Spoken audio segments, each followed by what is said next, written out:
অন্য কোনো প্রশ্ন করবে না, যা আমরা বলেছেন এই কন্ডিশনে আমরা প্রবেশ করতে বলেছিলাম, আপনি কোনো প্রশ্ন করবেন না। প্রথমেই বলেছিলাম যে স্যার কোনো প্রশ্ন করবেন না। আপনি কি চাইছেন বলবেন মাসিমা? আমরা জানি যে দুঃখ হয়েছে সেটা আমরাও কিছু করতে পারবো না, তবে আমরা চাই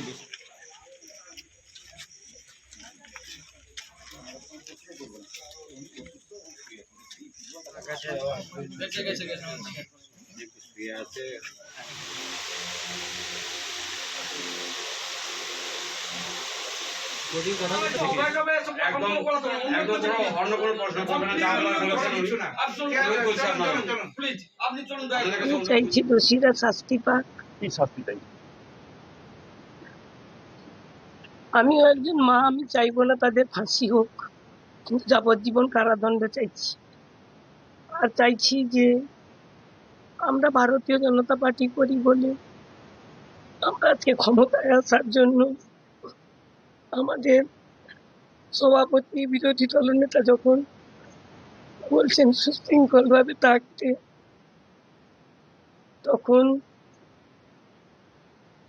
শাসক দলের যারা গরম গরম বক্তব্য দিয়েছিল যে 4 তারিখের পরে দিল্লির কোনো ভাব রক্ষা করতে পারবে না, সেটাই তারা দেখিয়ে দিল।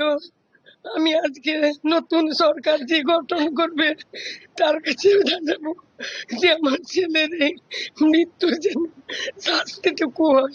আমার ছেলে যদি অ্যাক্সিডেন্টে কোনো অঘটন ঘটতো, আমার মনে হয় এত কষ্ট হতো না।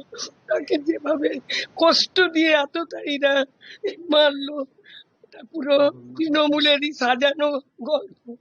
কি কারণে মৃত্যু হতে পারে বলে আপনি মনে করছেন মা হিসেবে? এখানে শুভেন্দু বাবু মমতাকে হারিয়েছে, যার জন্য আমার মনে হয় এই প্রতিশোধ।